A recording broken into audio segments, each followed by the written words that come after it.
Now let's move on to part D. In order to find the derivative of y equals ln absolute of tangent x over 2, we have to identify the functions that are combined together. So here we will see the most inner function is x over 2, which is a linear function. We can let this one be u. Then the second layer we will have tangent. So we let v be tangent here. And then the outer function we will have y, which is equal to ln absolute of v. And the same v can't be 0. After that, we are going to calculate the derivative of each function. For u equals x over 2, the derivative du dx equals a half. And second one, dv du. So for tangent, the derivative is sec squared u. The outer function dy dv, it is equal to 1 over v. Then we are going to use the generalized chain rule. Dy dx is equal to dy dv times dv du times du dx. Then substitute each derivative, we will have 1 over v times sec squared u times a half. So v is equal to tangent u here, but u will be replaced immediately by x over 2, and we will have tangent x on 2. And sec squared u can be written as sec squared x on 2. Then record a half. Then we are going to simplify this expression. First we put a half to front. Then for tangent x on 2, we are going to recall the formula. Tangent theta is equal to the ratio of sine theta and cosine theta. Then we have the reciprocal. It means we will have cot theta, or we just flip the fraction directly. Then it will become cosine.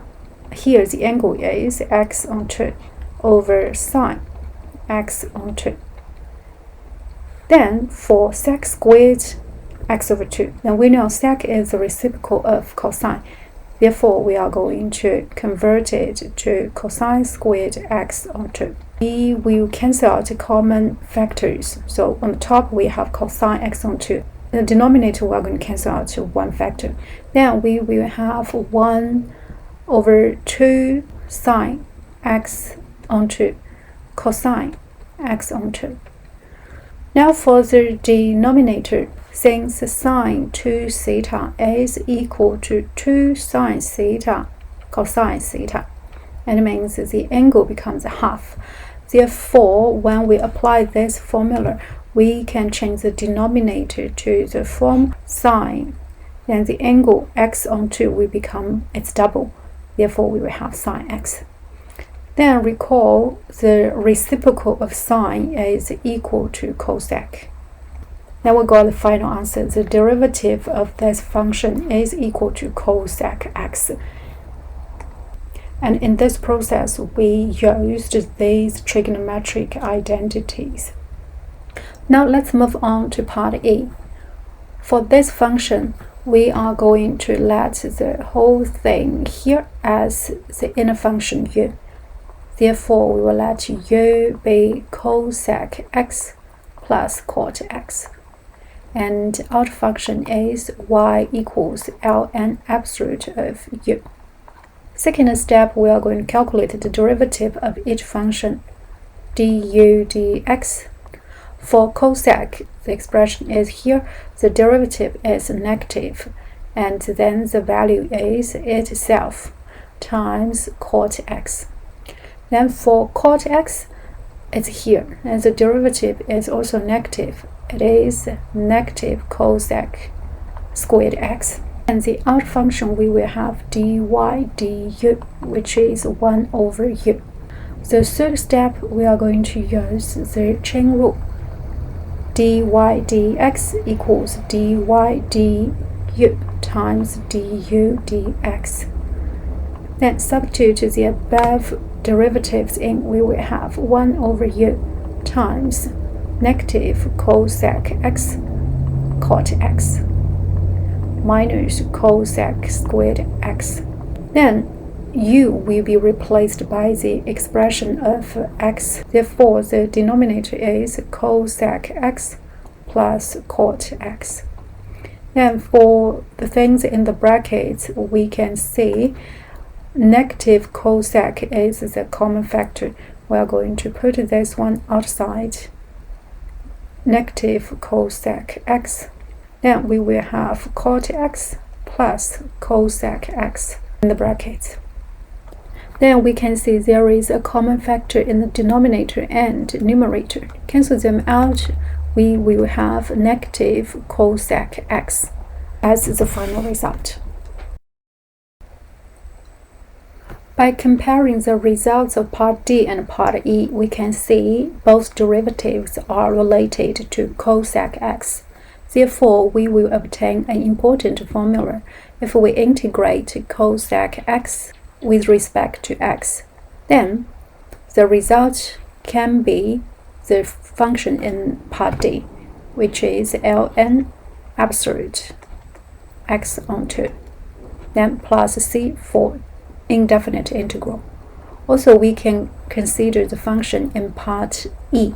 Then the result will be negative ln absolute cosec x plus cot x. Now add c. Then by using the trigonometric identity, we can also obtain the form ln absolute cosec x minus cot x, then plus c. Actually, there are multiple formulas for the integral of cosec x, but the most commonly used form is the second one, negative ln absolute of cosec x plus cot x. So here we consider the sum of these two trigonometric functions. We have this function.